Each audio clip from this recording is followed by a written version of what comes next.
Okay, we're live. Let me mute this. Okay. All right. Well, hey, how's everyone doing tonight? We are here live with the El Guapo draw stream tonight, and it's gonna be a good one. It's gonna be a fun one.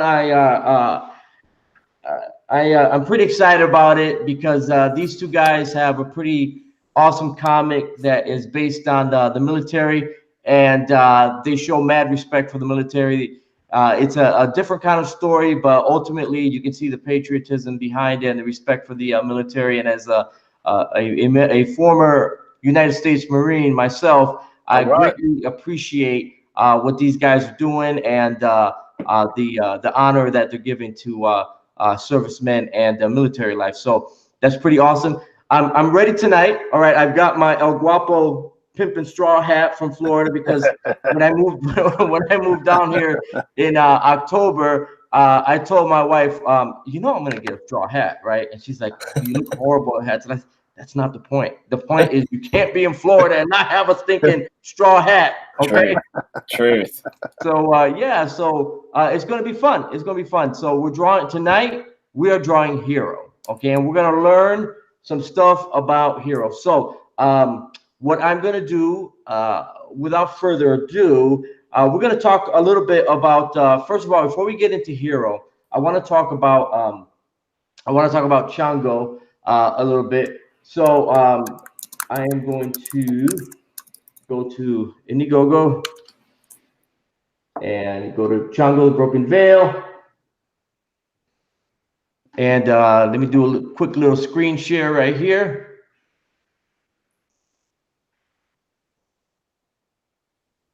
Okay, so, all right, ladies and gentlemen, number one, I want to start off the evening talking about the Chango the Broken Veil. But before I do that, I want to congratulate fellow Deltaverse member Kyle Ritter at that colorist for backing his campaign in 1 freaking hour. Oh, right? yeah. 1 hour, people. That's pretty amazing. But hey, listen.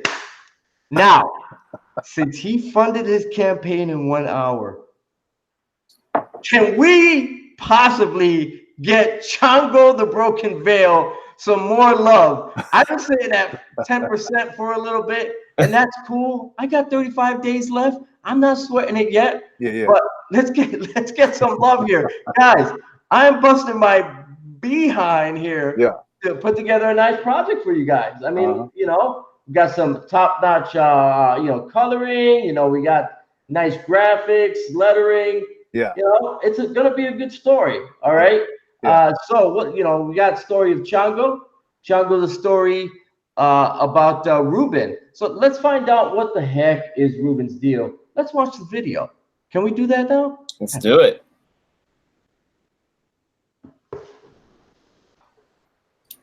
Oh, can we hear that? Or are we silent? Yeah, hold on a moment. Hold on. Oh, here we go. Ruben is plagued by the ability to see demonic entities since the age of 6. Now, as a teenager, he looks to be rid of this burden once and for all. But is it a curse or something more?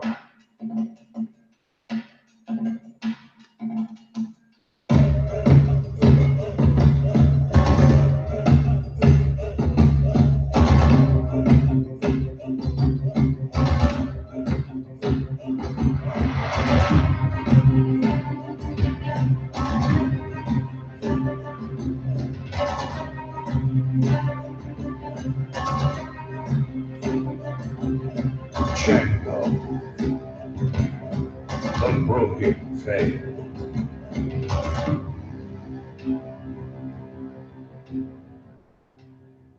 Yeah, baby. Dang.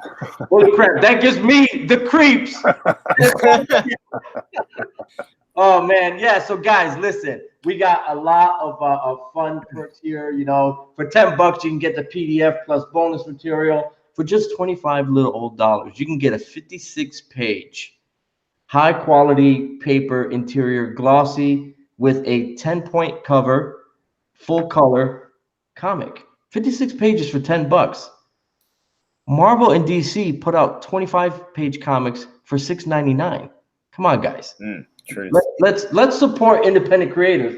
And oh, by the way, if you wanted a print with that, I'm going to draw an original print for this campaign. So for $35, you get the comic and a print.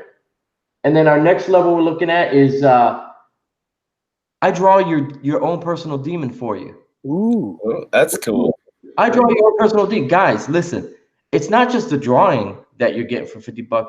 You're getting the comics too. You're getting the comic and an original El Guapo drawing. I charge minimum sketches at conventions, minimum for just a headshot, $45 to $50. I'm drawing your own personally designed demon for $50 plus the comic. All right, that's a great deal right there. Yeah. And then next we got the comic and the Ben postcard. What's the Ben postcard? Well, Ben is the writer on Chongo the Broken Veil, and what he does is he has these vintage postcards. You tell him the thing that creeps you out the most, and he writes your own little personal horror story on the back of that thing. Oh, dang. Dude, that's a banging deal for $50. I'm telling you. You got some really, really righteous perks here. Yeah. Seriously. Yeah, thanks a lot. Oh, and by the way, did you want the demon art? Did you want the Ben postcard? Did you want the print and the comic? No problem. $75 and it's all yours, people. Right? Wow. We're not playing games over here, okay? No way. Oh, by the way, have you ever wanted to be immortalized in a comic book? Oh yeah. Yeah. Hey, for $100, you can get drawn into Chongo the Broken Veil for just $100 with your own personal demon if you want. Dude, come on. You still get the comic. How about that? It's crazy. All right, and by the way, you know what? You're saying to yourself, man, I can't decide which perk I want. Get them all. Get them all. It's a lot for just $150, people. That's insane. Where's my wallet? Where is it? Yeah. It's insane. $150, people. All right, we're not screwing around with it. But hey, you know what? Enough of that. I want to introduce my guest tonight, and let me just go off the screen share for a quick moment here. I want to introduce my what the hell? Okay, there we go. All right, so I'm talking it up. I'm pretty excited. I'm excited before my project, but I'm also excited for my guest that I have here. So you know him, and you love him, and you know them, and you love them, and these are the creators of Hiro, Blood of Patriots. Yeah. Bam, right there. That is like an epic title. I mean, that is like Mel Gibson just needs to produce this thing right now. That's right. That's go ahead, Mel. Yep. We're gonna introduce Macho Dan first. And hey, Macho, why don't you just give us a quick synopsis? Who you are, what is your part in the project, and then we're gonna go over to Mutt Man. Ooh, yeah. All right. I'm happy to talk real quick and introduce myself. Macho Dan here, and I'm the writer for Hiro Blood of Patriots. So the basic idea for Hiro came from one of my bad fast food fueled dreams, and together Mutt and I have created this character. So that's me, and that's my part in this process. I'm the pitch man. I'm the Stan Lee of this tag team, and for your entertainment tonight, Mr. Jack Kirby of our tag team is going to introduce himself next. Whew, man, I don't know if I want to even follow that up. I love Jack Kirby, man. Don't even play with my heart. I go by Mutt Man. My name is Jason. I go by Mutt Man on social media. I am the artist and co-creator of Hiro, Blood of Patriots, and I'm just really, really hyped to be here to talk to you today, and just have some fun, talk about some comics, and talk about crowdfunding. Yeah. Awesome. Well, hey guys, thanks a lot for joining me tonight. And for those of you that are joining in and you missed my whole little spiel at the beginning. I'm Caesar, 25-year independent comic veteran. Actually, damn, 26-year comic veteran. I've been drawing independent comics for ages, and it's funny because I've been reviewing my career with a bunch of people as they ask me to come on shows and stuff like that. I'm like, holy crap, I've actually done a lot of stuff. But Yeah, so what is the El Guapo draw stream? Well, the El Guapo draw stream is where I have my guests come on that are running campaigns, and I draw their character live. And so what we're doing tonight is we're going to learn a little bit more about Hiro. We're going to learn a little bit more about the campaign while I draw. So before I do that, I want to just quickly go over to the Hiro Indiegogo page, and I'm going to share the screen with that. All right, so as you can see here, folks, we got Hiro Blood of Patriots, and they have a little video here. So, guys, what do you think? Should I play the video? Absolutely. All right, let's do it. Yeah.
Holy crap, Yeah. guys. I'm ready to freaking take that hill right now.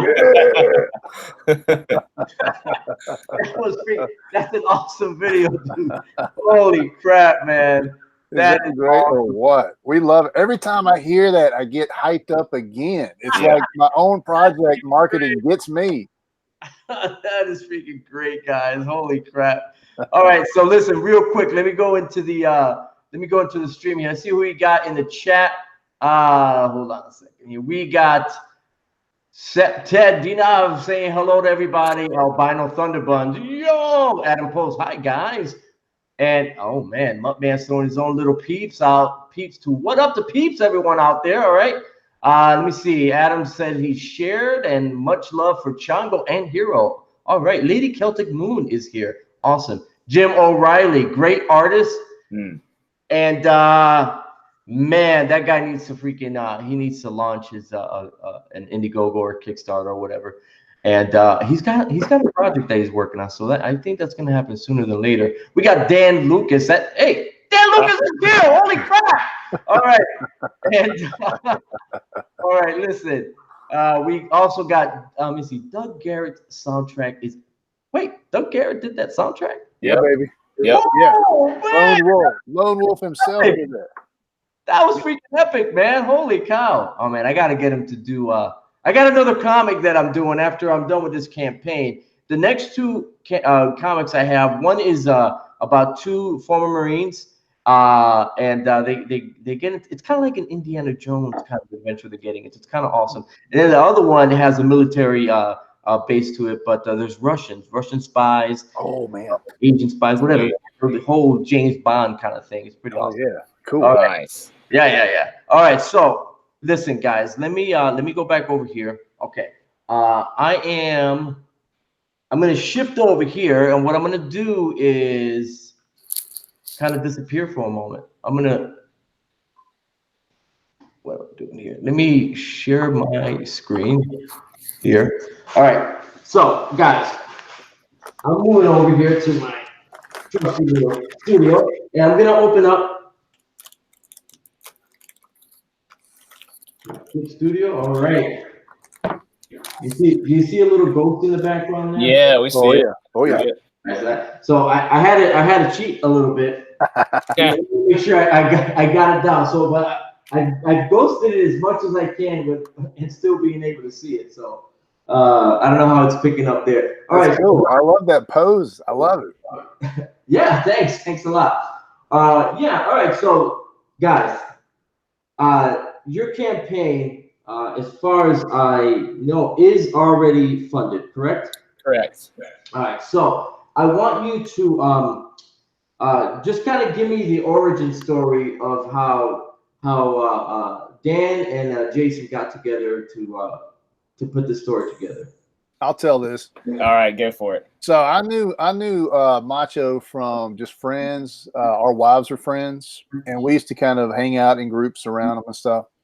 One day, we found out that each other liked comic books. And it was like the light bulb of our friendship just started to shine. That's right. And we started like hanging out a lot and talking about nerdy stuff. And then we started going to like Marvel movies together and stuff like that. And then we started getting into this this whole indie comics scene, like through Comicsgate and stuff like that. And Dan came to me one day with this crazy idea about Hiro. And we've been working on that for a minute. And then finally we decided to put it out together. So we're just buddies who are big comic book nerds who just want to be a part of it. You know, we want to make something. This is the way that we're creatively giving back to the thing that we love. Nice. So I take it do you guys live in the same area, or I mean? Yeah, we live in the same area. We see each other every weekend, just about. Yeah, Mutt lives in the basement. I'm just playing. He doesn't live in the basement. I'm chained to this desk. He's have him chained up so he gets that comic done. Oh man, that is great. Yeah, so you know what? That's pretty awesome that you guys are good friends like that, and you're working on a project together. So that always makes it a whole lot more fun. Oh yeah. Yeah, I mean the guy I'm working with, Ben Goldsmith on Chongo, he's a friend of mine. You know, and actually the 3 properties that I have coming out, all the writers are all friends. You know. And That's cool. it just makes it kind of cool, you know, and you can kind of say anything. It's like, dude, what the hell are you writing there? Or, dude, that's amazing. You know, Right. Often than not, dude, that was amazing. It definitely adds a different element to working with Mutt than I would get from working with a lot of other folks. Just because I do know him so well and he knows me so well. So you can be a little bit more candid with your conversation. You can joke around more. And like, if you're on that same wavelength, you can really, I think your work shines through a little bit more because you guys are so connected to the project. So that's something that I enjoy about it specifically. Dude, that's awesome. I just like messing with Macho. Like, I like that I can give him a hard time because that helps me. When I'm really frustrated with something he wants me to do, at least I can like insult him on a live stream. On so many areas. When he's like, yeah, there's this battalion coming over the hill, and I want you to draw every single one of them. Everybody's face needs to be very detailed. It's very important that you do that. That is awesome. So listen, guys. So you guys are friends. You become good friends, and you're fellow creators and that sort of thing. But what is your background in comics? I mean, like, what is it about comics that just really kind of drives you? And we'll ask Jason first, then we'll go over. Yeah. I'm in a crazy obsessed love affair with comic books, and I can't get over it. I've tried to get over it before, like, because like it starts to really work on your wallet. and I've been like, I can't afford comics. I'm not gonna, but I can't get away from them. Ever since I was probably when I was about 11 or 12 years old, and I started to get into it a little bit. I started to do the artwork, for myself, just for my own enjoyment. I've always wanted to do this. I could never shake it. And that's really why I'm just really kind of obsessed with the whole thing. I'm obsessed with all of comics, the nerd culture, like the way a comic book is made, the way that, people come up with ideas, the way that people work with publishing, the way that people do self-publishing. I mean, the whole ball of wax. I'm just crazy obsessed with it. Awesome. And how about you, Dan? Yeah.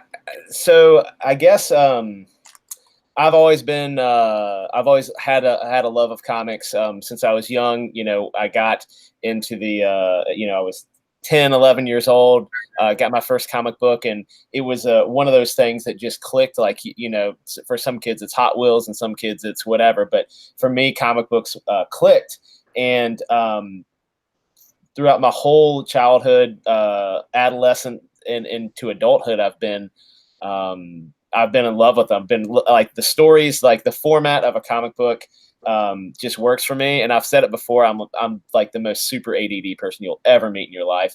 And comic books are great because I can read a story, and it's what I need for that short amount of time before I go to my next thing. For a butterfly flies past and I'm chasing that. And it's something that I've never been able to shake. It's just like Mutt. It's once you get into it, or once it gets into you, it's something that you can't ever let go. You can't ever get rid of. And so it's always been important to me. And it's important to my family now. It's important to my friends, and it's kind of growing, and that only makes my fire to create and make bigger and better. Right. Awesome. So let me ask you a question, Dan. What was the first comic that you picked up? And do you remember the first comic that you picked up? And was it the story? Was it the art? Was it the character? What was your first comic that you were like? So that's a good question. I don't remember the actual first comic I ever picked up, but I remember what kind of comic it was. And I think I know the book because I still have everything that I've purchased. But I don't know which one it was. But so what got me into comics actually was the movie Aliens. And I saw Aliens, and it was like this crazy sci-fi horror movie, and everything about it got me really excited. I love the characters. I love the story. I love the xenomorph. I loved it all. So a friend of mine was like, hey, they make Alien comics. So I went to the comic shop with him one day. I picked up a couple issues of the Alien book that happened to be out at the time. And I still have the two of the issues, and it's by Sam Keith, and I can't remember the writer. But it's Alien Earth War, I think, is by Sam Keith, and oh man, I can't remember the guy that wrote it, but it was incredible. I've always loved Sam Keith's art, and I have a very fascination with it. And I think the art drew me in initially, but then being able to read stories about characters I love, so I was able to continue the story of Aliens in that book, and then I moved on to capes, right? And I started getting Spider-Man, I started getting Batman, I started getting Captain America, and I think the art started it, but the stories are what hooked me and kept me going. Nice. And Mutt, what about yourself? What was that first comic that you said? Well, I had comics that people had given me. My parents had bought me comics and things like that. But I remember the first comic that I went and bought for myself. I bought it. I had just a couple bucks, maybe like $1.75, and I got me one comic and some candy. And it was Iron Man 237. And it was, I think Jackson Geiss was the artist. And just something about the cover, I was just like, that's the comic I want. And I picked it up. And after that, I just kept going back to the drugstore and hitting that spinner rack. So that was really kind of like the beginning of my personal obsession. Nice, man. So that's great. So when you were looking at that comic, you mentioned Jackson Geiss, and it's funny that even Dan mentioned Sam Keith. When did you start noticing the writing, or are you still mostly just attracted to the art? That's a good question. I don't know when the writing really kicked in for me. I'll say probably the art was definitely what I went for most of the time. Like you see something cool, you see Wolverine like jumping into this fight and his claws are out. Like I want to see that. I want to know what's happening. And the story a lot of times was secondary until I got older. I would say probably I don't know, almost into adulthood is when I started reading it and like really getting what was happening, like listening or, reading the pages and absorbing, in X-Men #1, what is going on, like that Jim Lee X-Men #1, like reading the book and understanding. And also some of those books are just done to be eye candy and the story is not necessarily as important, but then there's some books that the story is incredibly important. So it's kind of hard to pinpoint that for me, I guess. Right. I get it. For me, I got into X-Men pretty quick, like in the late '80s. So when it was like Mark Silvestri and Chris Claremont. Yeah. And so I was definitely attracted to the artwork. I was buying comics for artwork. I wasn't buying comics for writing. But I remember when I was reading Chris Claremont and I was having to go to my dictionary to look up words. Nice. That's when I realized that I actually cared about the story. Yeah. Because I really wanted to know what in the world was going on. I had been sucked into the story, not just the artwork. Right. So Chris Claremont, I would say, definitely is the writer that really sort of like sticks out in my mind as that first real, like, comic book writer that pulled me in with just the story. Even if the art had been bad, I still probably would have bought some of those comics. I would have to agree with you on Chris Claremont. His writing was it was really so special. I mean, there was no one that was writing like him. And I remember picking up like his whole X-Men run, especially the Dark Phoenix saga. Oh man. Yeah.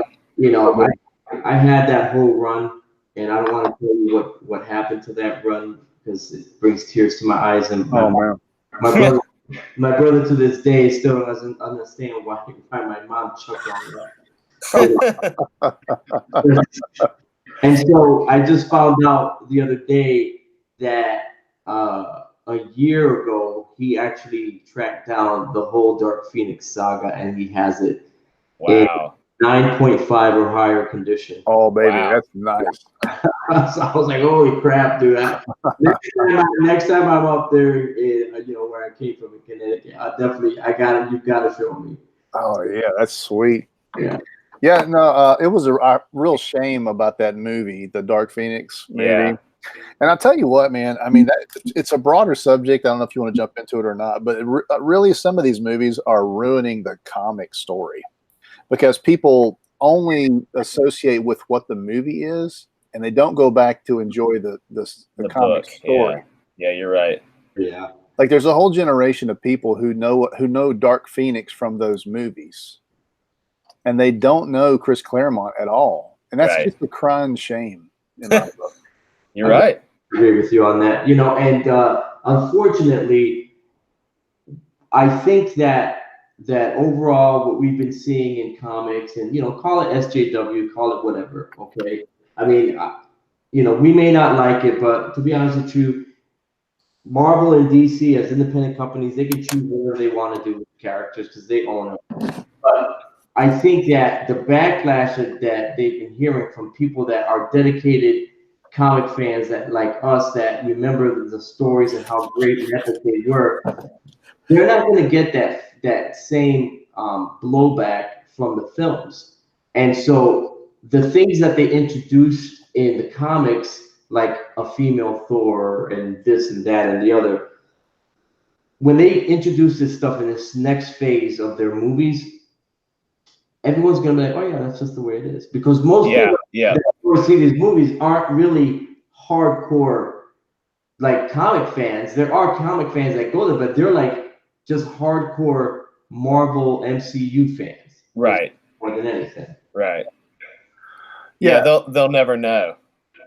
But that is spawning this great indie movement too, and I really think that's where all that love and passion is going to go. I mean, I've talked about before where Captain America was such a great character, and then they did that Empire. What was it? Empire, Secret Empire. Oh yeah, where he came out as Hydra. Hydra, and that was blasphemous. You know what I'm saying? Like, if you are a Captain America guy, especially if you're a patriotic comic book fan, that is blasphemy. Yeah. For that to happen. And there's just certain rules that were sort of like unsaid, unstated rules, right? And rules can be broken. And like you said, these are their characters. They can do whatever they want to. But there is a subset of sort of like Marvel true believers that still exists. And when they brought Captain America out like that, that just killed like a big section of my fanboy heart. Yeah. And so Hiro is kind of an answer to that a little bit. It's not like that was the real spawn of it, but Hiro is an answer to that problem.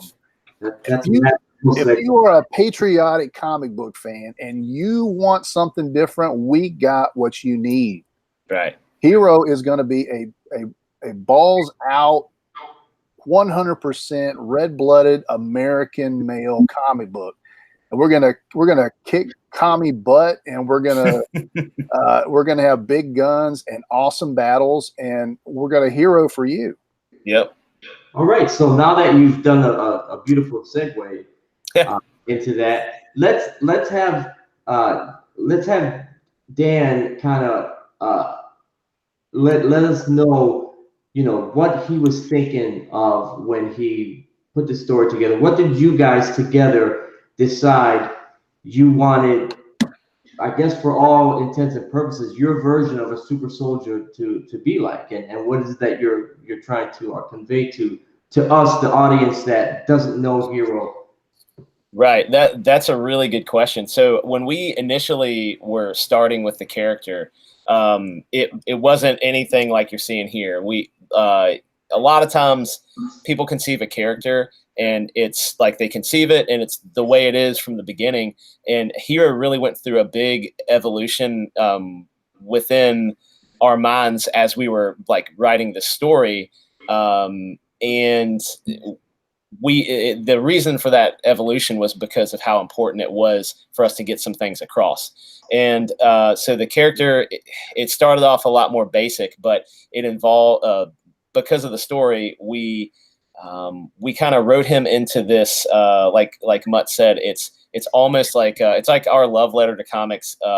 It's a little bit of Captain America. It's a little bit of he's a little bit of Deathlock. He's a little bit of a lot of other things. But we wanted to put into this character all the things that make us love the like comic book world, and show it in this character. So I guess I've kind of got a little bit off topic, but it was important to us to make him patriotic. It was important to us to make him kind of righteous almost. And you can get into that if we get into the story a little bit more. But yeah, it's I'm kind of losing my track of thought. I don't know how to describe that much better right now. What do you got? Mutt? I know you got some more for me. Oh, I gab all day about it.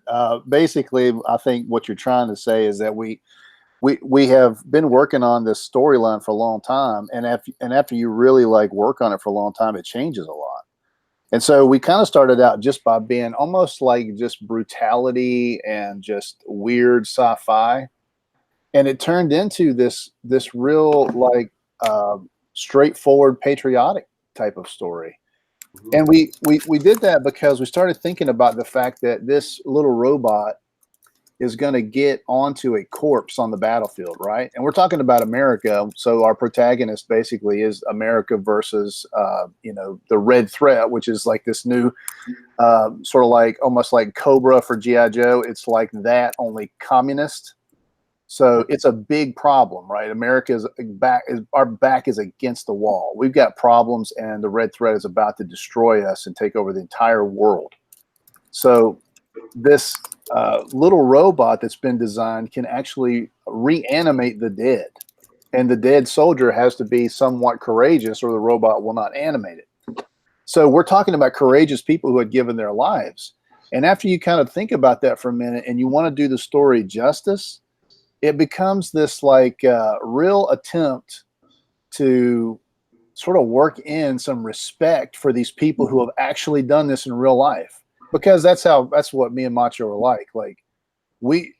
I'm the type of guy, like if I see one of these dudes who's walking around, if he's sitting at the restaurant and he's wearing his Vietnam veterans hat, I will walk up to him and say, thank you. I was raised that way. And so that's kind of important to me. My kids do that.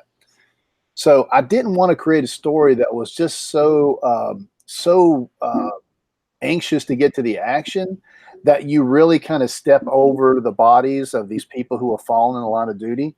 I didn't want anybody to think that we were being disrespectful toward that. So really what we've got a situation where if the fallen soldier is courageous, Hiro will reanimate that soldier, and that soldier still retains that American patriot spirit. So we've actually talked to a couple of veterans about this and put this idea in front of people who have seen action and they've been in war and they've had friends die.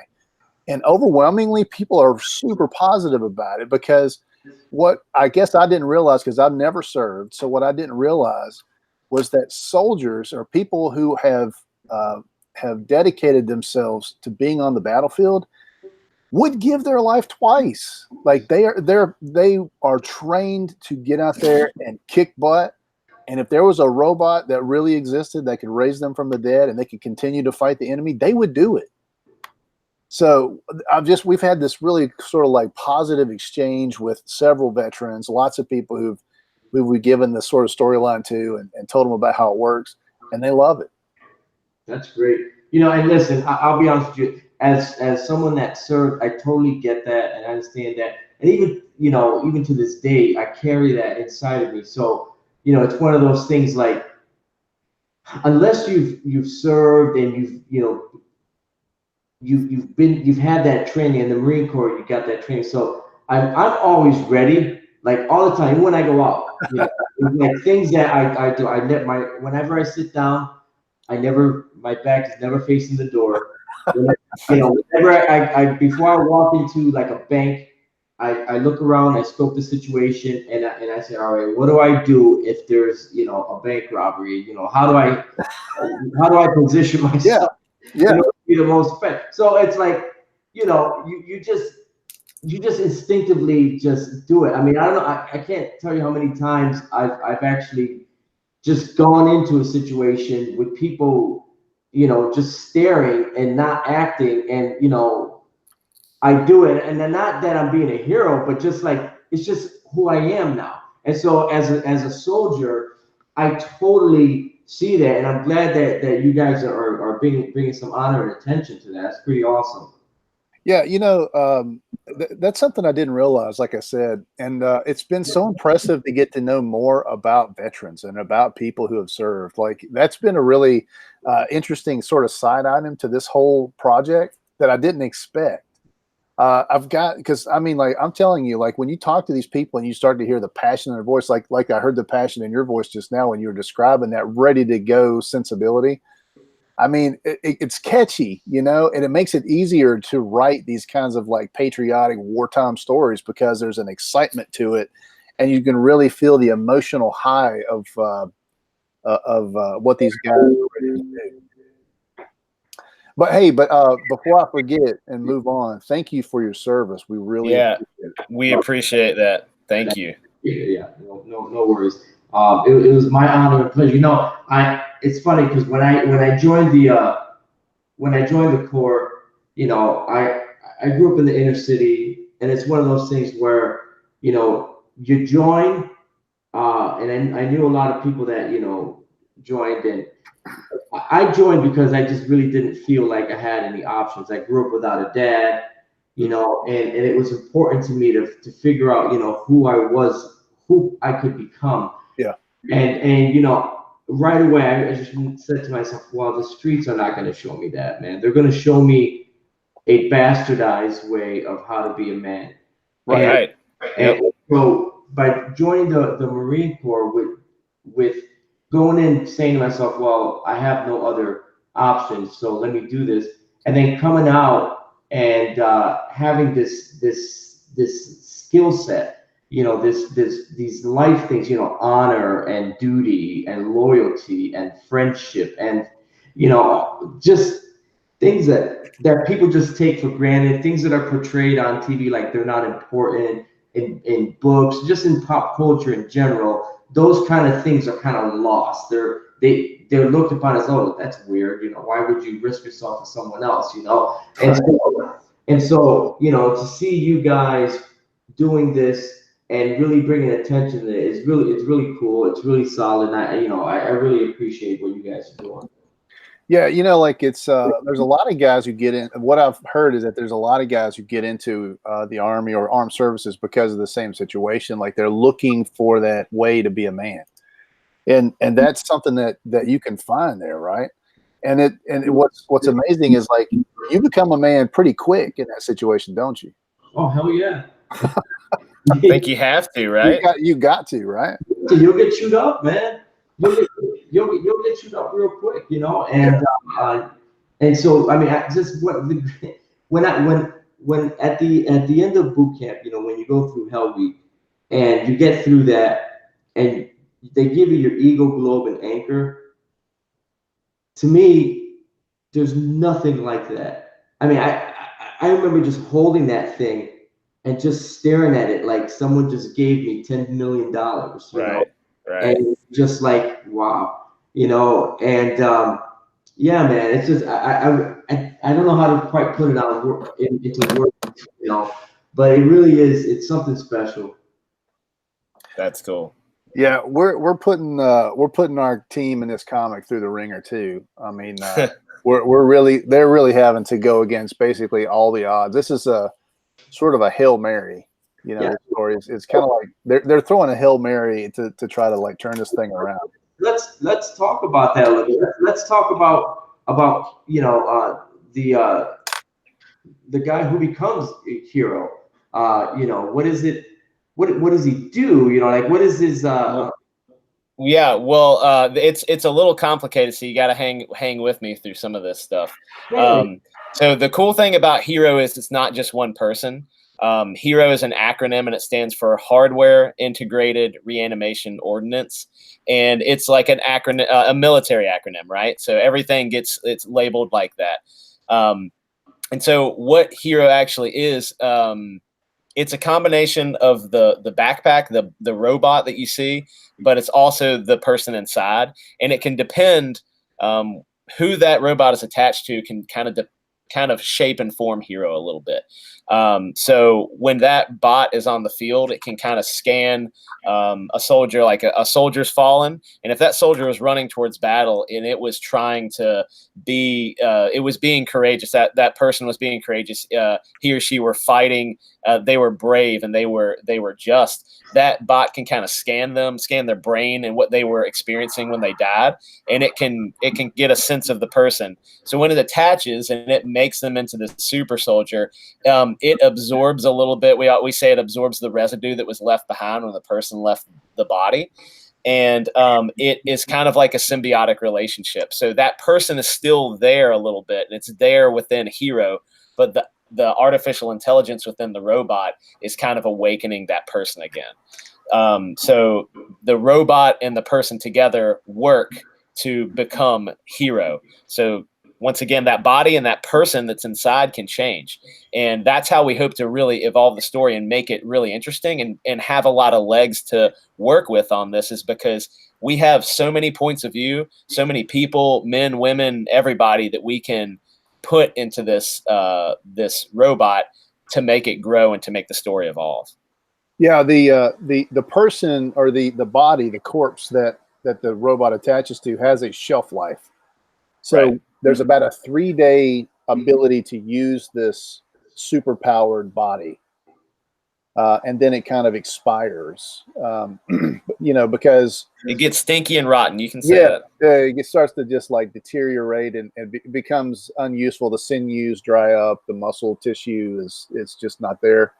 So for 3 days, you've got a super powered soldier, but that's it. So then the robot has to detach from that body and find a new heroic corpse to attach to. Okay. Yeah. That's cool. So this technology is pretty advanced. I mean, Absolutely. This technology was created.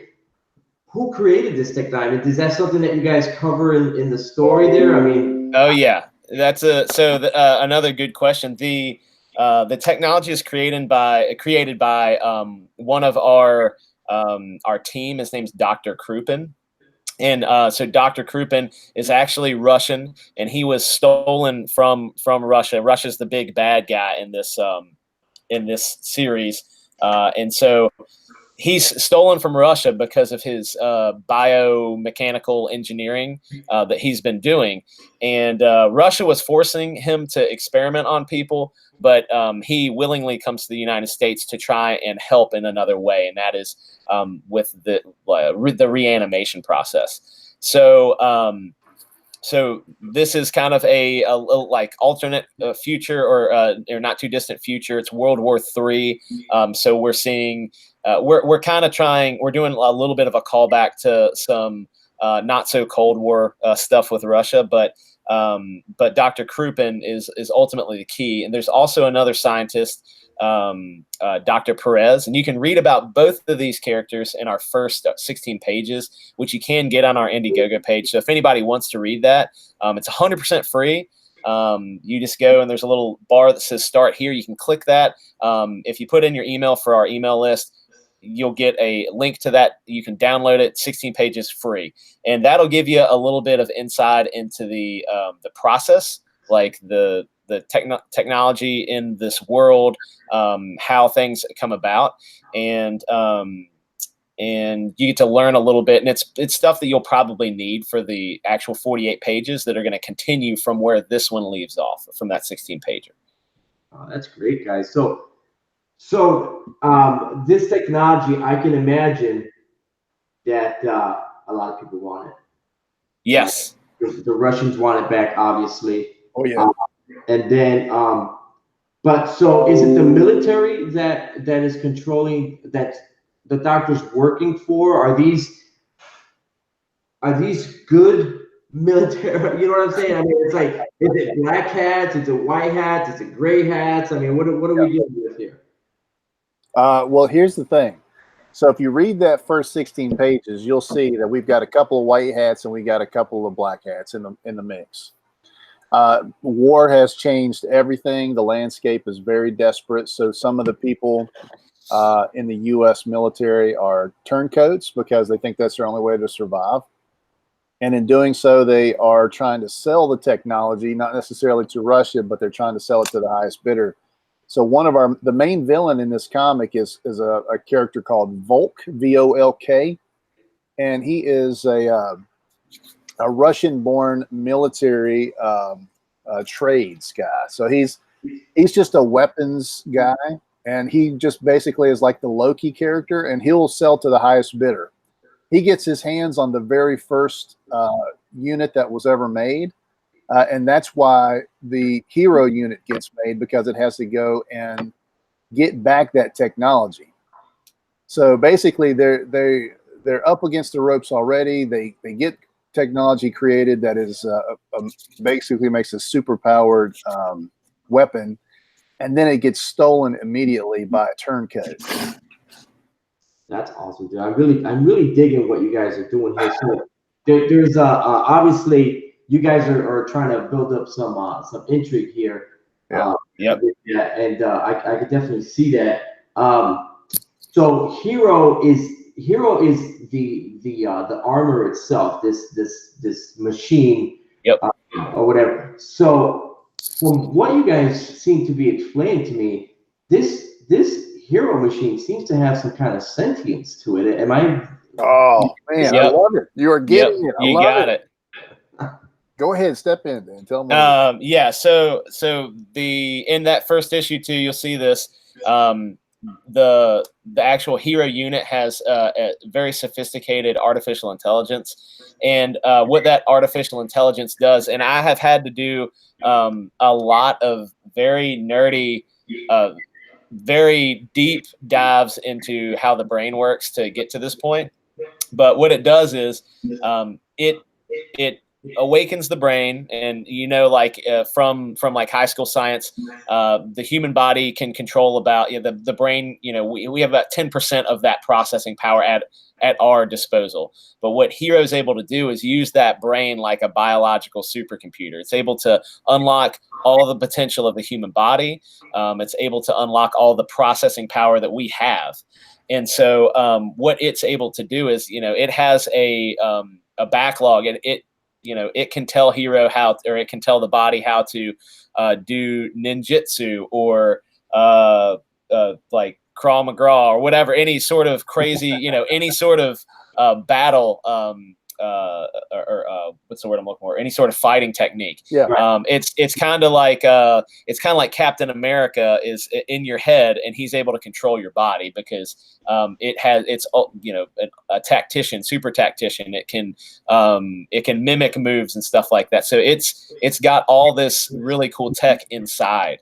But what it does is it uses the human body and the full potential. Like, you've heard of like a kid gets run over, with the car, and the grandma like hulks out and can lift the car up to pull the kid out. Like, you heard of those stories or whatever. It's able to do that, except all the time. It basically is able to unlock the potential of the body. And so part of that is made up, and part of it is like freak science that I've had to read about, like brain chemistry and how different parts of the brain work and why they work the way they work. And so you'll get some real science in this book too, which is kind of fun. That's part of one of the things I like about writing, is learning some of the stuff too. Right. One of the things we came up with was when we were talking about the percentage of brain that's used. Remember that, Macho?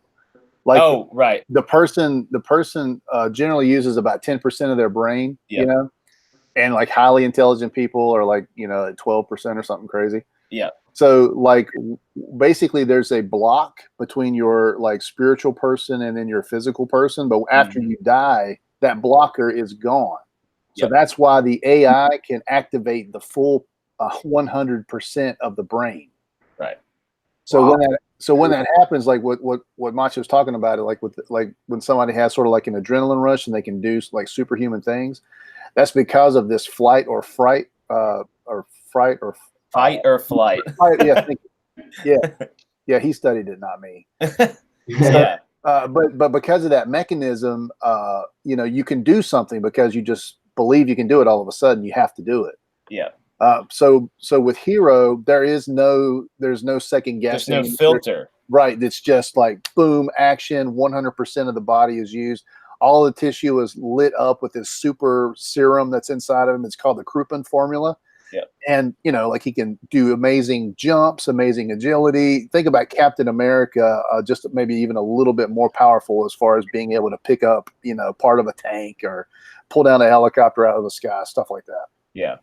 Well, that's great, guys. It's not that far fetched. You're basically talking about a couple things. You're talking about transhumanism, which is like sure. a real thing, and then you're talking about being able to tap into what you have there, and I've had some experience with that. I studied, one of the things that I did was I was big martial arts. I studied a lot of martial arts, kung fu and karate and stuff like that. And when I was at the peak of my training, because I used to train like 6 hours a day. Wow. If I wasn't on duty, I was practicing and stuff like that. And there was a period there where I trained my body to a point where I could control my own body temperature. So I remember being up in Bridgeport, California. I don't know if you guys are familiar with that. Well, Bridgeport, California is freaking cold as hell. All right.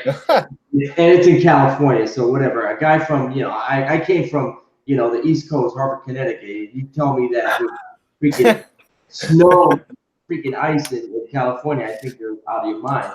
So, I would go out on the concrete landing strip with my bare feet and just practice my forms and not feel, and because you can control your body and your mind to a certain point. Now, it's been years since I've done that. If I can't do that now, show us. But these things like really are possible, and you guys are playing with these sort of things, and it's not like it's not junk science. You guys are right. I appreciate all the work that and study that you guys have done. Yeah, Thanks, it's man. fun. It's fun to get into it, to try to learn about it. Because one thing about me and Macho is we're similar in the fact that we're both very curious, and we'll both go down rabbit holes pretty quick. Yeah, especially Macho. He's like, it's a problem sometimes for my wife too. like, if you were like, hey, why don't you check out an article on transhumanism? You'd see him like 2 months from now. And he would be like talking about this crazy stuff that you don't want to even talk about. Yeah, right. But he goes way deep. So it's fun, but I think it's fun. I'm naturally curious. I just like to learn about things. I'll talk to anybody about anything just because I like that. Yeah. So in that way, we work well together because we're always asking, well, yeah, that's cool. Let's just do that. So we just kind of everything kind of evolves as you go. And I like a story where there's like just a bit of truth in it, or a bit of science in it that you can hold on to. Like, and there's nothing wrong with any sort of other superhero or things that are not like that. But I kind of like that little nugget of truth in there, and that's a lot of times things like that inspire me. Like looking at the actual the real world, and then finding something and being able to like elaborate on those little pieces. I see in the chat, my boy, the real R2D2 for life. Yeah. It's asking me to tell everybody about the flat Earth. Yeah, haven't studied that too much yet, though. Yeah. Get into it. So just speaking of the chat, let me see if I can just do some quick. Yeah, it's been pretty active tonight. Holy crap! Got a big old chat.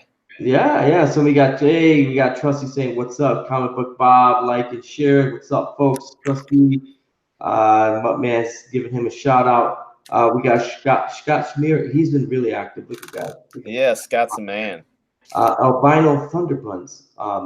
That's one of my favorite names. Yeah, great name. I'm scared of asking him how the heck he got that nickname, but that's a great name. That's awesome. R2D2 for Life is talking about flat Earth. I saw the documentary on Netflix, and all right, I don't know what to think of it one way or another. they say stuff, they say stuff. You're right. That's one of those I don't feel like I need to look into too far. Yeah, I think I'm all right. That's a crazy rabbit hole, seriously, it's tough. I mean, God bless them. Now, young Earth, that's something I'm interested in. And I've got a friend of mine who's an environmental scientist. And he's constantly talking to me about sort of like evolutionary theories and stuff like that. And I'm a Christian, and I believe in the Bible. So like he's constantly kind of like not pushing against necessarily, but always kind of like challenging my thinking on stuff. So I kind of fall into the camp of a young earther, but I'm really not. I don't really believe the Earth is like 10,000 years old or less or whatever. But that's something that I'm really intrigued by, because if it's true, or if it were true, think about the amazing stories that would be.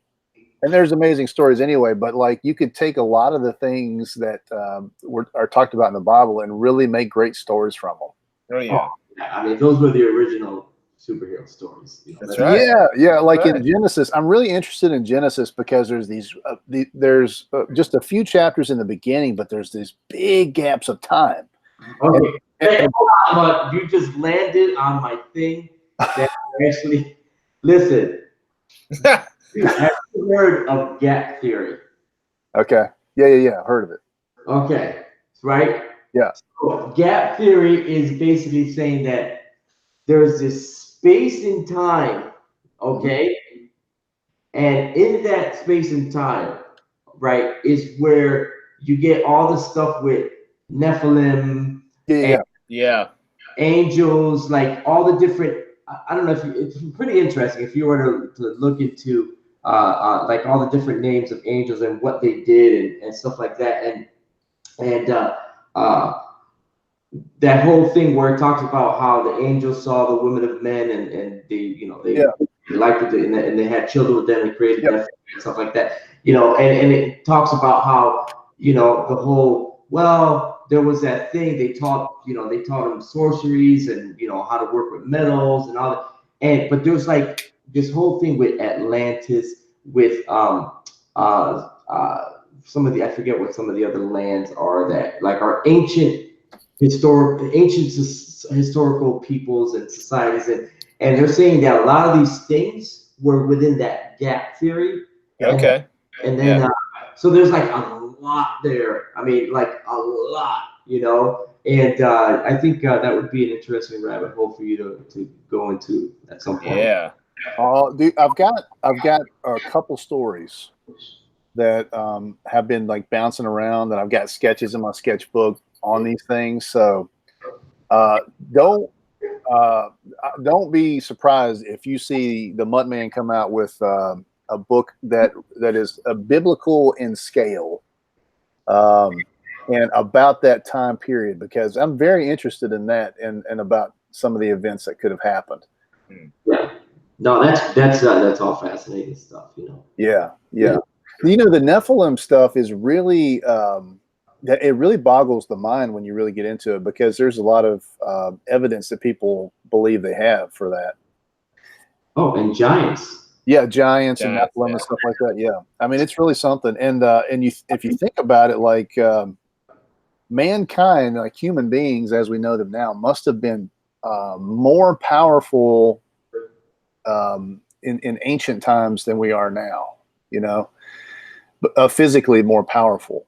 And there's I heard some guy talking about this theory that the gene pool was so much more pure, like from the created man. Like if you believe man was created by God, then and you believe that Adam was the perfect man and Eve was the perfect woman, then you're talking about a genetic pool that is really, really pure to begin with, right? Yeah. And so the abilities of the original peoples would have been like far superior to humans. And so they could literally bring down like a Nephilim-sized combatant. Wow. You know what I'm saying? That's cool. No, it's crazy, and then the there's been actual research done where they have actually been able to track down the mitochondria of a female, that and within that mitochondria is the genetic makeup for every single race on the face of the earth. It's insane. I've really studied this stuff. Like blood, I've studied the blood, the lifeblood, how blood works in the body and stuff like that. Right. Yeah. This is all stuff I'm really interested in, and it's really fascinating when you think about it, because it is absolutely true.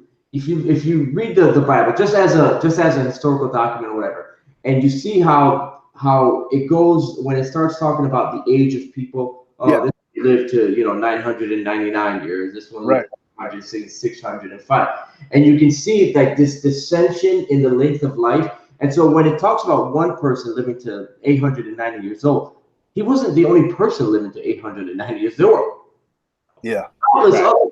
So you can imagine, like, you're a teenager, but your teenage years, instead of being basically 6 years, your teenage years are like 600 years or 60 years. Yeah. You know what I'm saying? I mean, so it's like, yeah, you're 65. I'm like, man, come on, Mom, I just want the keys to the chariot, So it's a lot to take. And now kids are eating Tide Pods. Oh man, we have really reached the bottom. Really landed at the bottom. Where have we gone? It's freaking. No, but like when you're talking about people, because one of the arguments about young Earth is that if young Earth was correct, you couldn't have the amount of people that we actually have now. It takes a lot. Well, that species, people, things like that. But if you were able to live to 900 years old, right, and there's no contraception or anything like that, and you're a physical specimen up until you're in your 900s, then you would have an army. Your family would be like an army. You know what I mean? I feel a R2D2 for life hashtag coming on there, Dude, Mike. he is up in this chat blowing it up too. He says Hollow Earth question mark. That's really interesting and funny. And I love Hollow Earth theory because it's really funny. And again, What's in the center of the earth? Is it like there's Hollow Earth says that there's all kinds of life in the center of the world. right? Yeah, that's what it is. There's like a utopia in the center. Yeah, there's like dinosaurs and all Yeah, I'd be down with that. I would be too. That'd be a good story. Yeah. He says young Earth is where it's at. Fact. So he must believe that is the correct thing. And then he also says grab a copy of Genesis Paradise Lost. It has a logical, scientifically sound presentation, about $30 Blu-ray. So that's interesting. Never heard of that. There's a big creation young Earth guy. I don't know if you've ever heard of Kent Hovind. Yes, I think so. You got to check him out. Kent Hovind. What about what's that guy's name? Oh, never mind. I'm not good with names, so I won't even attempt it. But what I was listening to one guy who was talking about, he's a mathematician, and he was talking like Ian about, Malcolm. No. And this guy was talking about how the 6-day creation could actually be more like 6 billion years. Right. 7-day creation could be more like 7 billion years. And he was breaking out the Hebrew and the words and talking about how, because he doesn't believe in young Earth, so he was kind of, but he is a Christian, so he was trying to speak from scientific and sort of like taking the Hebrew language and breaking apart the code of it. But he was saying that like the 7 days could actually be a much longer time period than 7 literal days. Right. Ages of time. Yeah. And so it could be really it's sort of like unknowable. It's sort of an unknowable mystery in essence. Yeah. Which I'm fine with. I'm not one of these people that needs to have all the answers. Right. So when you look at Hiro, you guys are, gosh, man, there's so many places you can go with this. Because like what if so? Listen, it's being used on dead people. Right? Yeah. Right. You animate them, all right? But what if someone were to steal this thing and want to use it on like a real person, like I'm alive, like, and use the technology on a live person to try to create warriors? Yep. Okay, first off, before we go any further, we got to say, man, this Hiro is looking awesome. Dope. Dude, and I love your line work. It's beautiful. I love where you're going with it. I love the pose, and you are a professional, sir, and I really appreciate that. Thank you. I appreciate it. And then as far as the possibilities, the great thing about Hiro as a concept is exactly that, because everybody that we talk to goes right into the what ifs. Yep.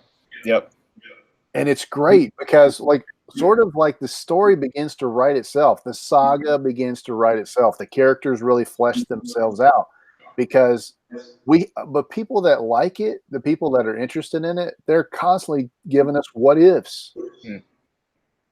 Yeah, that's when you know you got something. Oh yeah. Talking about it like that, you know you got something. Right. Well, we think the Hiro is an iconic looking character. Like we've developed a really iconic looking character because people really like to draw it. We've got fan art that is absolutely phenomenal.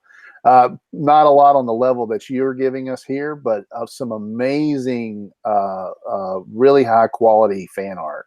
Yeah, absolutely. And it's really amazing, like how people just like, I love to draw it, and we'll just get like out of nowhere, we'll just get these fan pieces that people just in their spare time, they've done these amazing illustrations for us, which there's nothing better than that. That is the highest pinnacle of being a creator is when somebody draws your stuff and they put their own spin on it and they do it like how they like to do it, Yeah.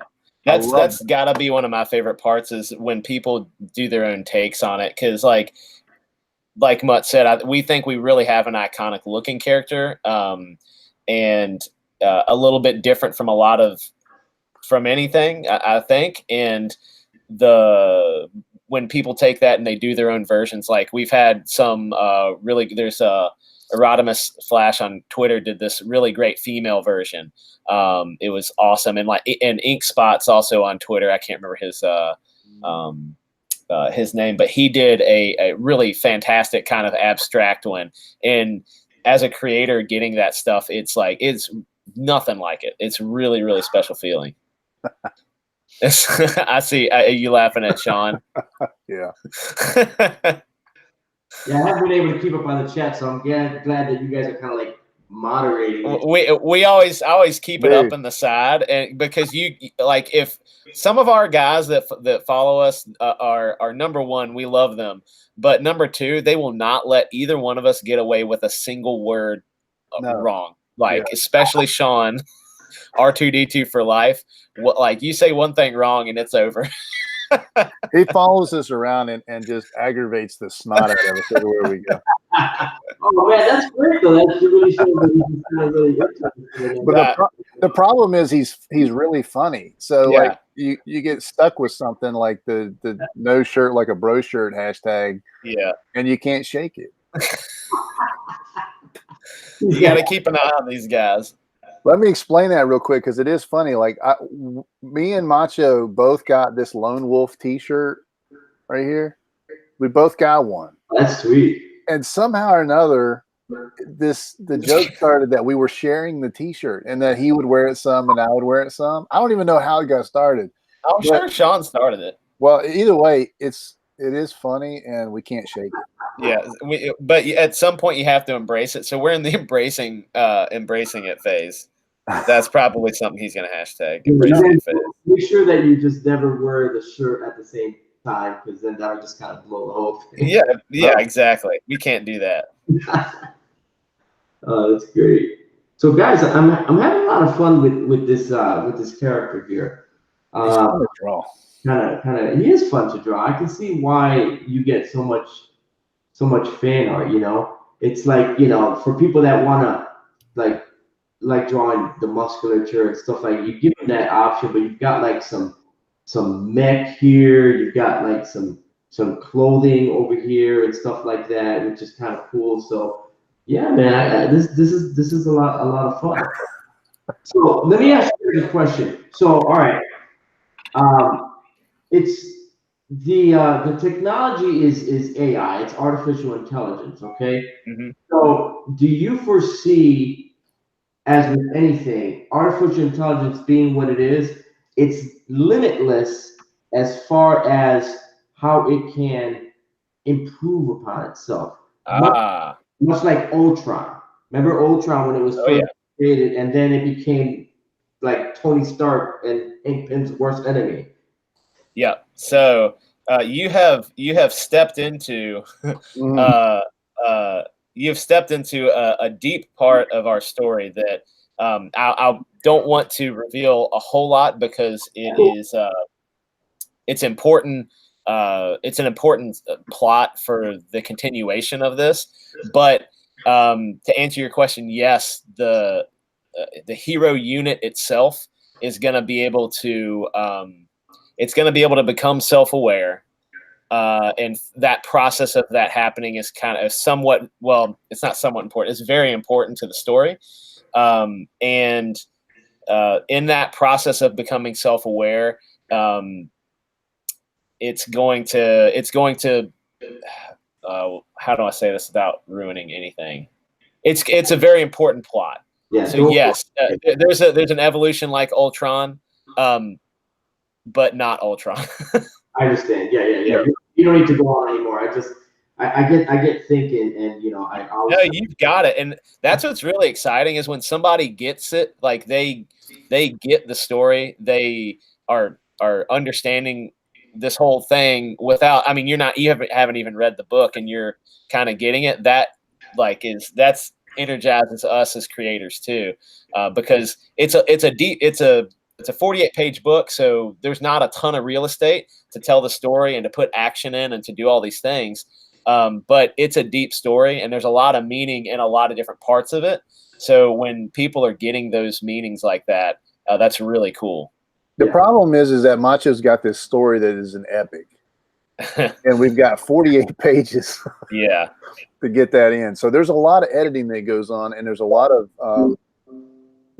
like really writing tricks that we have to do to get it in, Yep. to get these elements in. And it's also the reason why we've got to make this a multi-book thing. The storyline has to be a multi-book thing. We're going to have a one complete beginning story, one complete middle story, one complete ending story. But because of the stuff that you're talking about, especially when it comes to like the evolution of the character, the evolution of the AI, etc., that takes time, and we're going to have to do that over a long period. Yeah, no, and that's really neat. It's important because you want to, especially if you guys really feel you got something, you want to be able to continue to get story because realistically you're gaining fans. People have supported what you've done. You deliver the product to them, and then you want to keep holding on to them. So you got your email list going. You keep keeping them updated on what's going on, and oh yeah, stay tuned for some new evolution in the story, things like that, man. That's all just like key. It's so important, and there should be more stories. There should be, Absolutely 10, 15 issues in order to tell this story. Why not? Yep. We have a lot to tell. Right now we have planned out at least 3 48-page books, and we could potentially do more, but the arc that we want to tell is at least 3 right now. So it's a big story, and there's more. Like we could easily make it bigger just because of who the character is and how the book's written. So let me tell you the story, the 3-part story is so freaking good. That's right. I can't believe that like no one's ever done some of this stuff before. I mean, we're definitely taking from stuff. We're standing on the shoulders of giants, just like everybody, in the sense that we're working with themes that have already been developed out in other stories and other movies.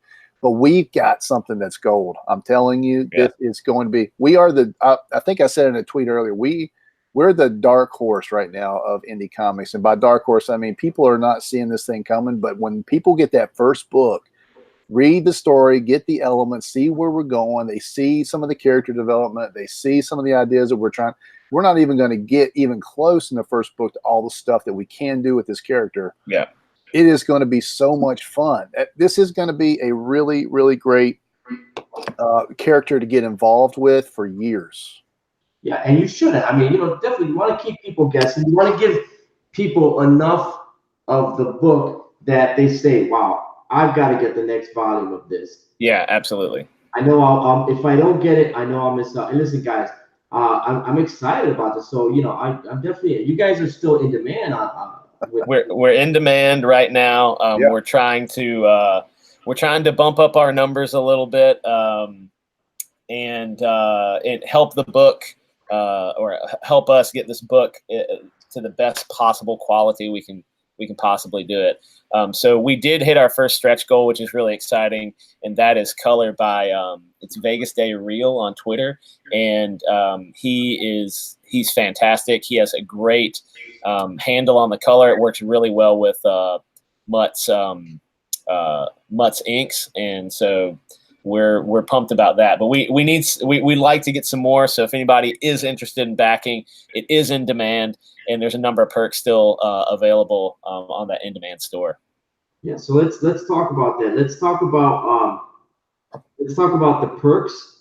Let's talk about what people are going to get on that. So if you want to share your page and I can share. Hold on one sec here. Man, I hate for you to take it off this drawing. I'm loving this. Yeah, it's really good.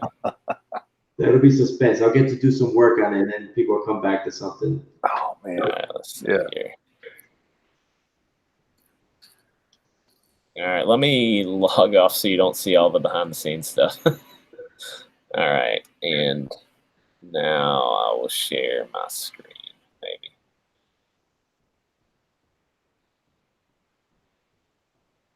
You call me Boomer all the time.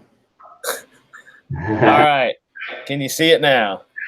Yes. white box me if you need to. Yeah, let me do that. Let me white box you so we don't stray off. Bam, there we go. All right. So number of perks, like I said before, there is the mailing list you can sign up for, get the first 16 pages for free. And it's right here on this banner, right beside the first perk, our featured perk right here. But just click on that Start Here button and it'll take you right there. And so we have a number of things here. The number one, our featured perk, is we think the best deal. And it's a 48-page signed graphic novel. Mutt and I are going to hang out together one afternoon when all these books come in, and we're going to sign every single one of them. And we're going to send you a bunch of other stuff with it at the $20 price tag. And we're going to do a signed poster, a patch that we're working on designing, and a sticker. All that stuff, $20 plus shipping. So we're pretty proud of that one. We thought that was a pretty good deal. That's pretty great. Yeah.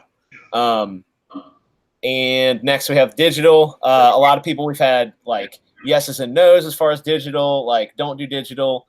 But ultimately we felt like there's a lot of people that are in other countries and other places or just different points in their life where they can't afford a physical copy. But if they want to support us with the digital, we wanted to make it affordable and we wanted to put that out there for folks. Yeah. So a $5.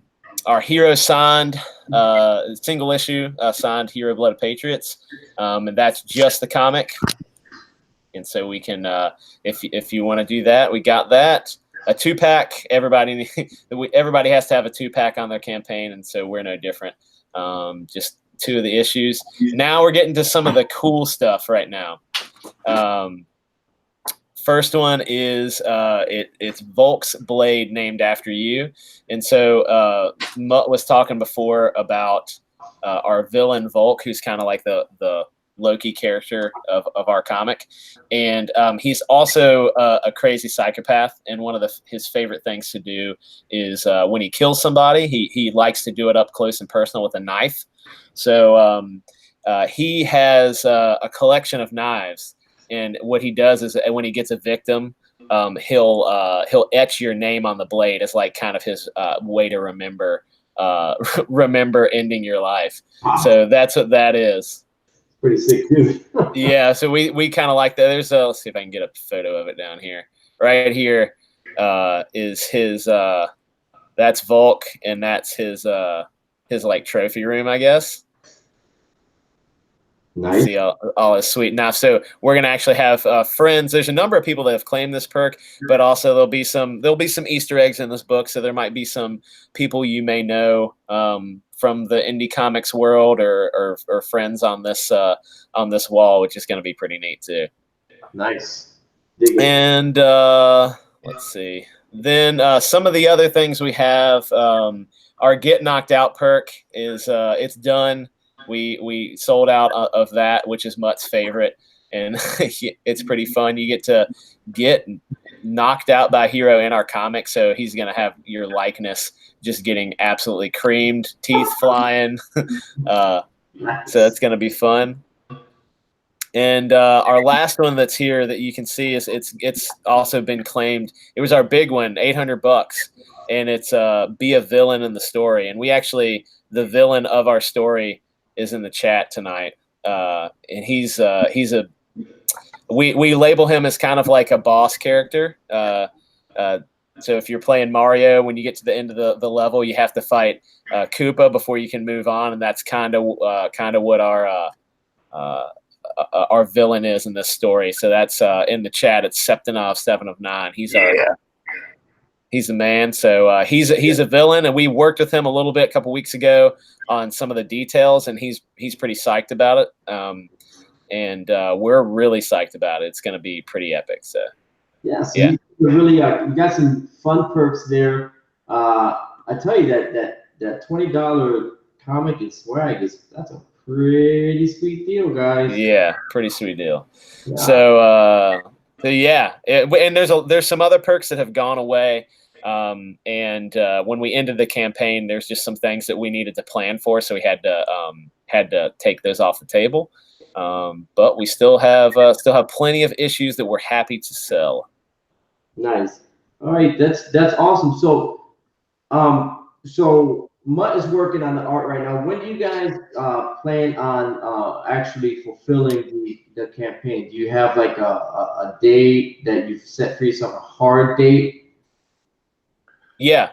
So right now, what it says when you click on one of these is, or it says November 2019 is the delivery date.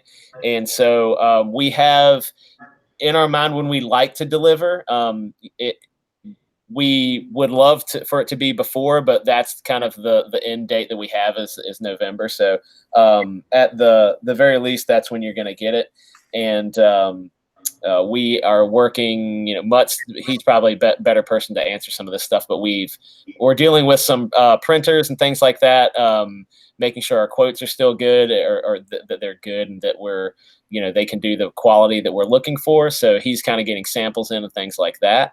And that's a big part of the process because you have to plan well ahead of time and you have to know what you need and order it, in advance. So he might be a better person to ask some of that stuff about that. November, we're giving ourselves the month of November. So we're hustling to get artwork done, getting colors. We're getting colors in already. And man, it's looking sweet. Yeah. I got the printer lined up, so we're good there. The pre-prep we're doing domestic printing, which we're excited about. That's right. Printing in the USA, baby. America. Nice. Yeah. That doesn't happen that often, Right. And to see that you guys are doing that is pretty great. Very proud American-made comic book. We needed it to be literally made in America. Yeah, I see, and that's great that you guys are kind of keeping that flow going with that. So that's pretty cool. So, all right, so you guys basically you got the campaign and you're in demand right now. I mean, how much longer do you think you're going to be in demand?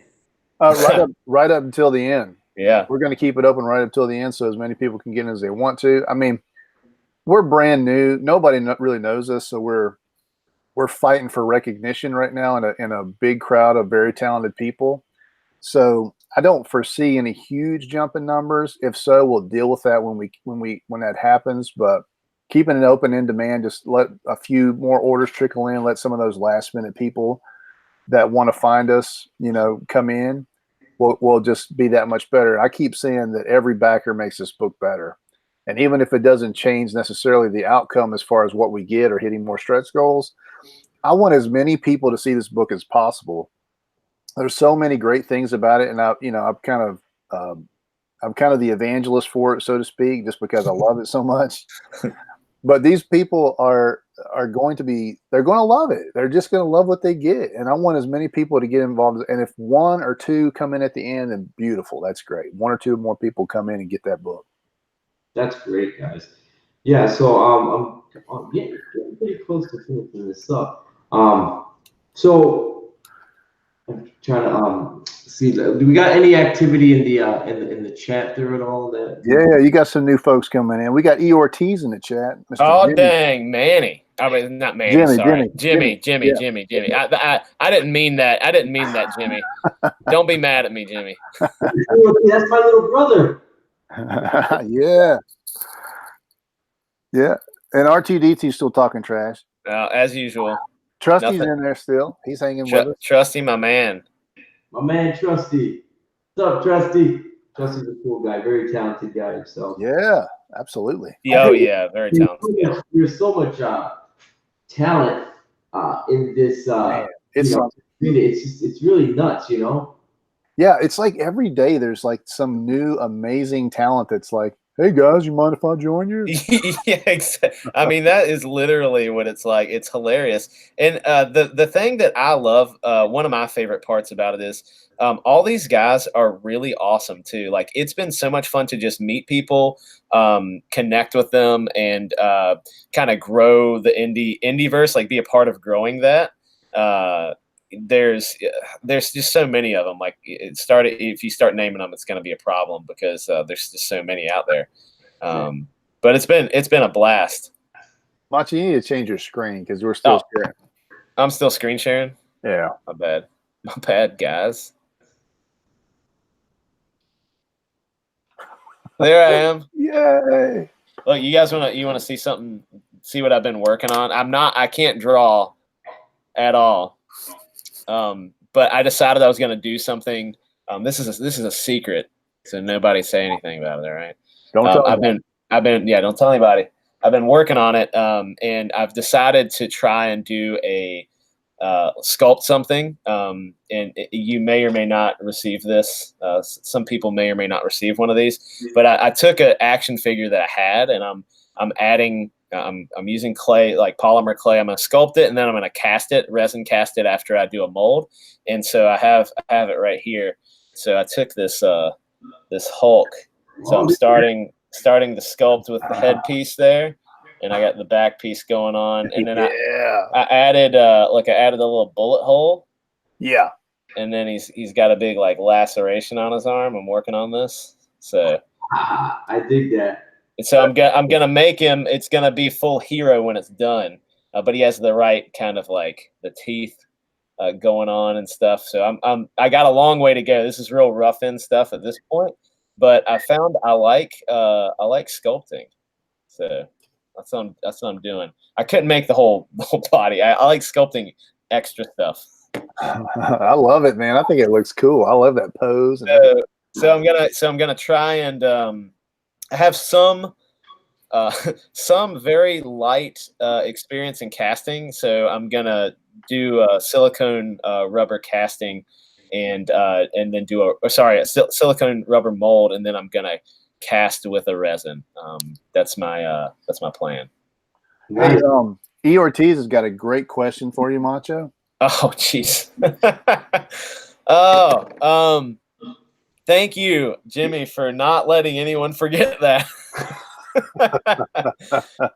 Yeah. So what I had said at the beginning of this campaign is because all the people that were original backers are so important to me, is that I was going to give those people that were original backers virtual high fives. Yeah, yeah. So those people will definitely get one, and it will come out when the campaign comes out. When the book is sent, you're going to get virtual high fives too. That's quite a few there still. I still pretty, like, I think I don't know how many it is. It's a lot. I was looking at that backer list today, actually.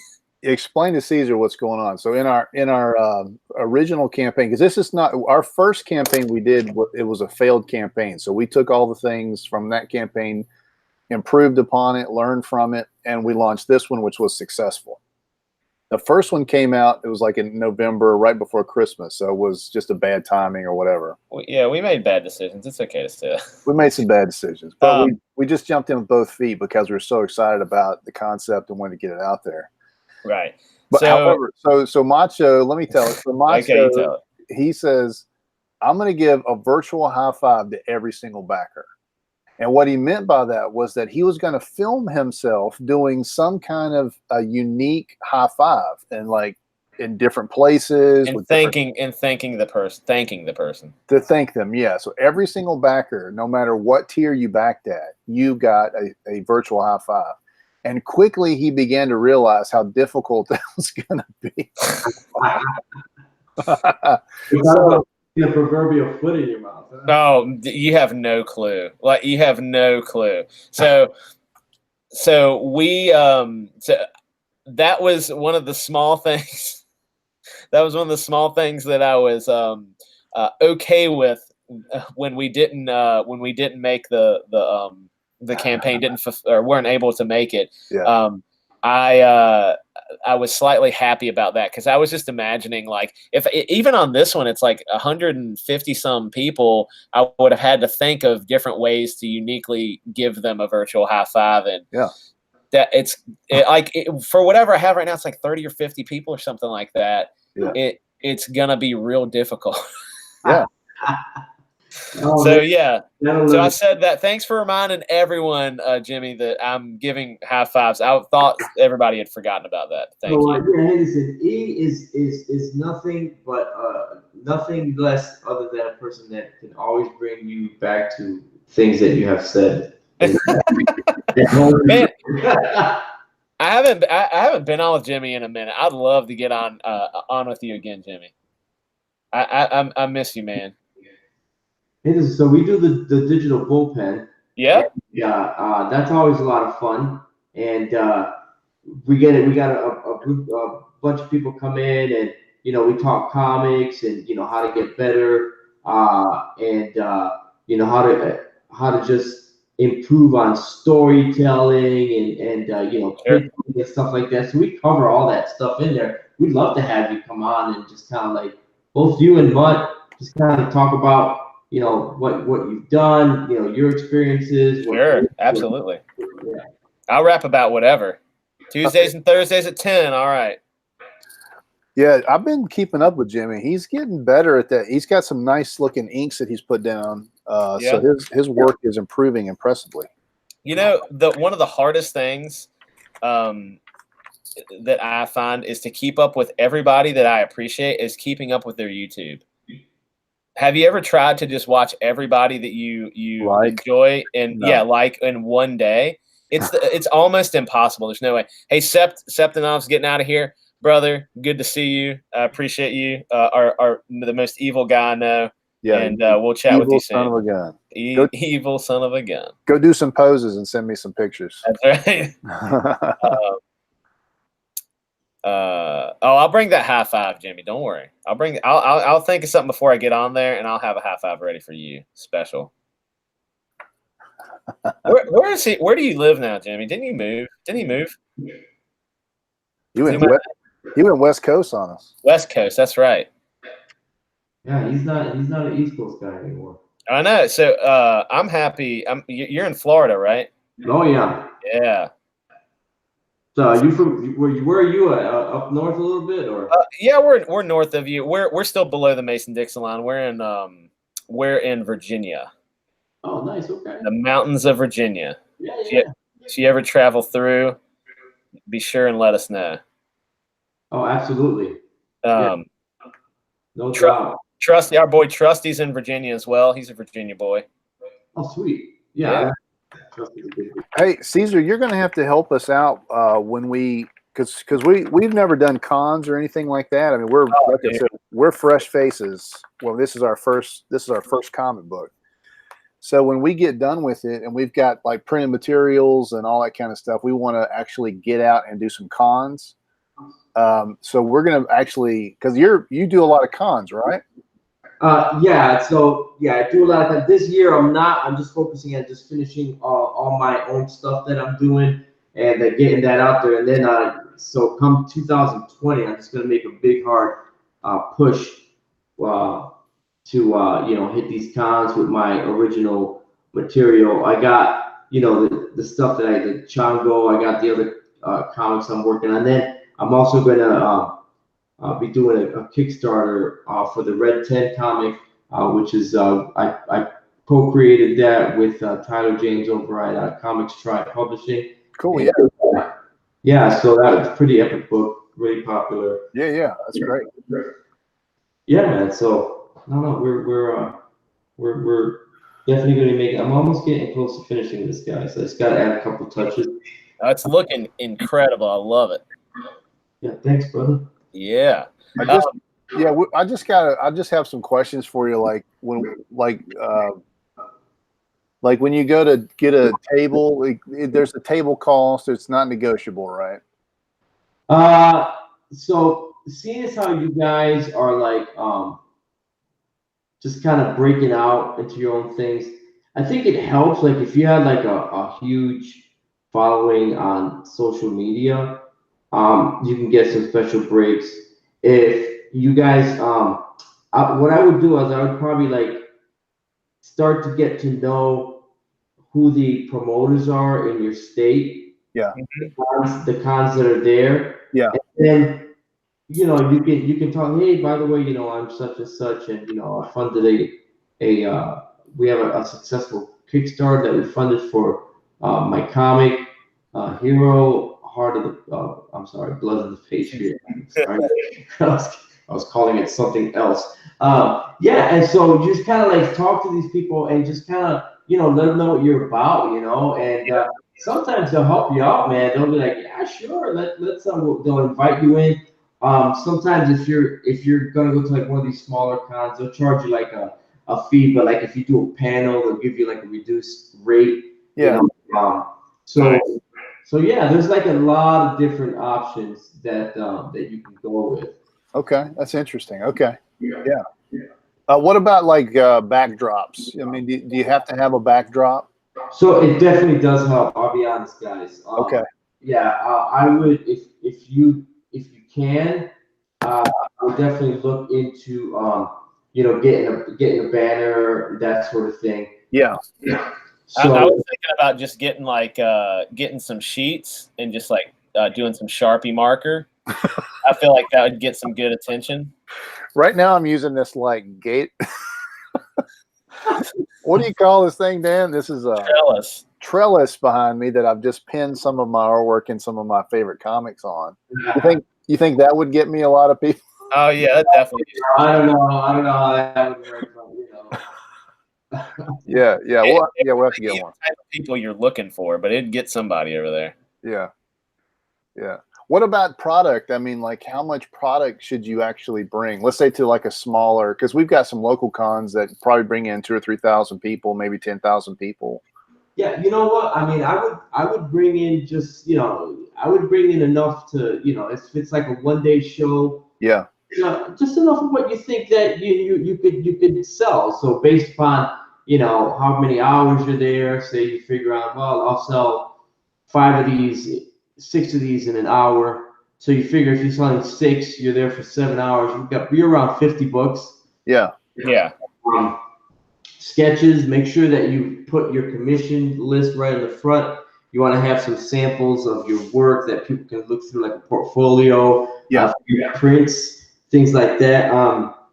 You can do the 11/17 prints, but sometimes people look at the smaller prints too. And yeah, man. So I mean, that's definitely, you know, just some things that to consider there for sure. Sure. Yeah. Trusty is asking. There's a Virginia Con in October. I actually don't know which one that is. I know there's one in August in the town that we're in.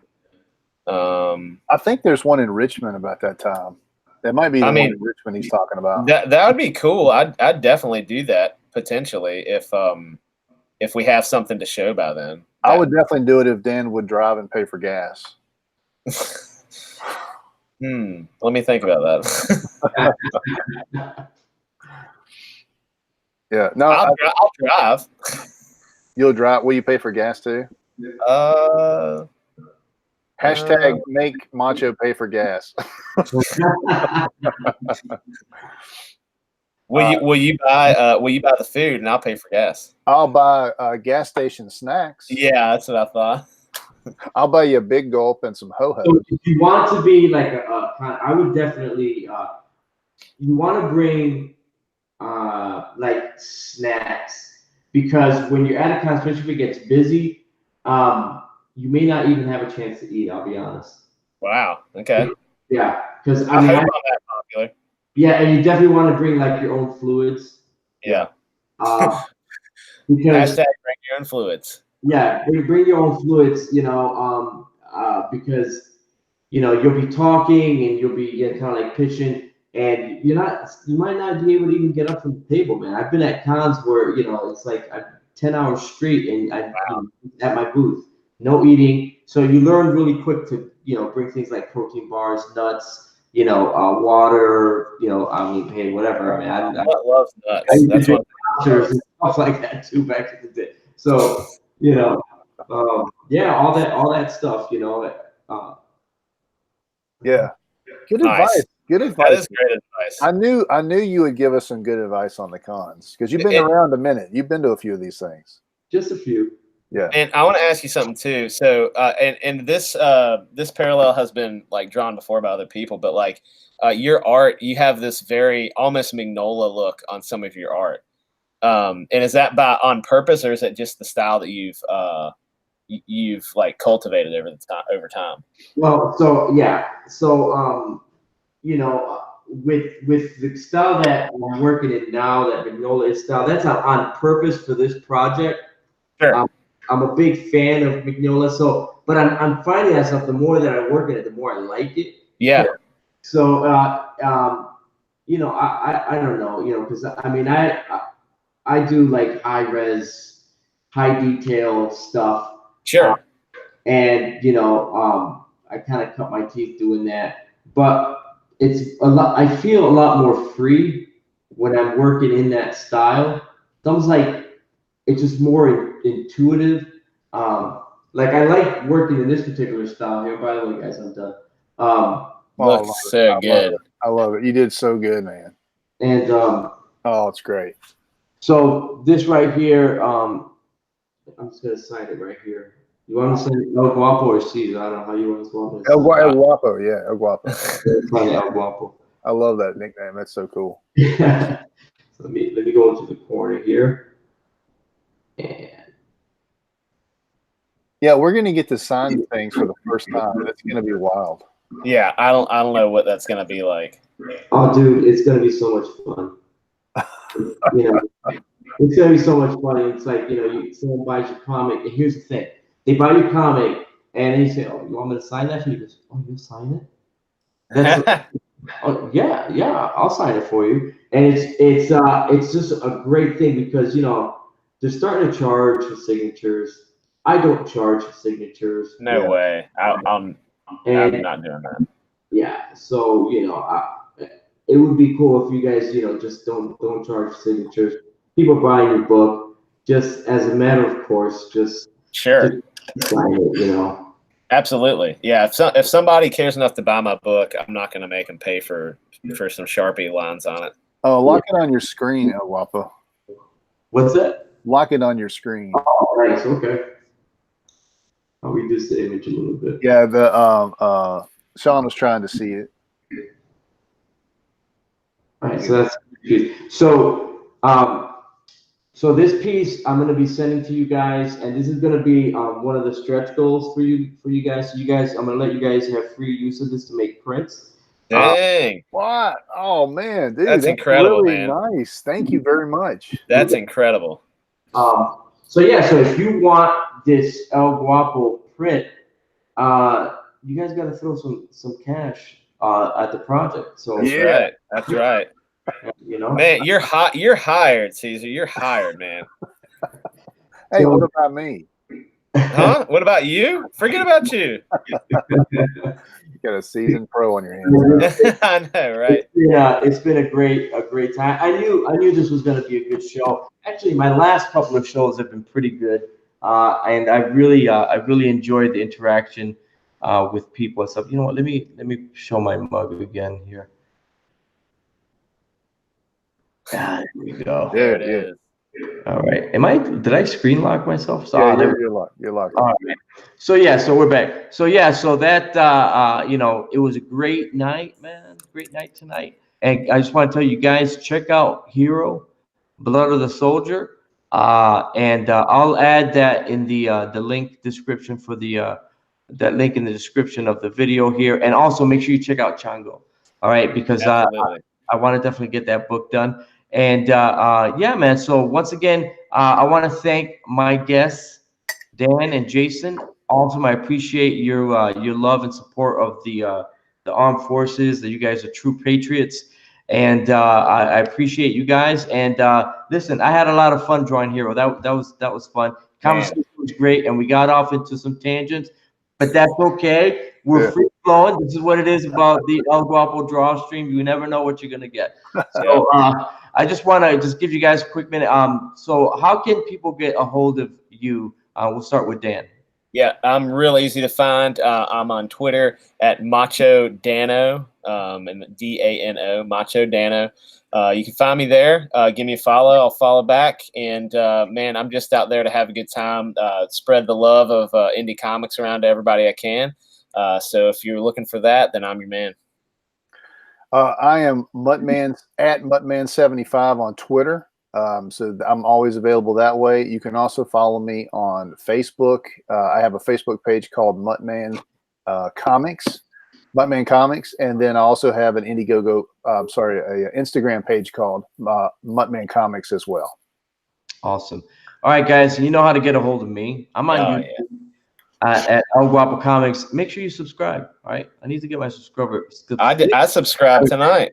Yeah, I appreciate it. And you can also reach me on Twitter at El Guapo Comics. I'm also available on Instagram at The Art of Cesar Feliciano, as well as Facebook at The Art of Cesar Feliciano, and Chango, The Broken Veil. Make sure you check that out. Once again, I want to say a special thank you to my guests, Dan and Jason, Dano, Macho Dan, and Mutt Man. You guys were awesome, and we had a great show. Hey, the rest of you guys have a beautiful evening. We'll see you next week. Bye-bye. Peace. Oh, yeah.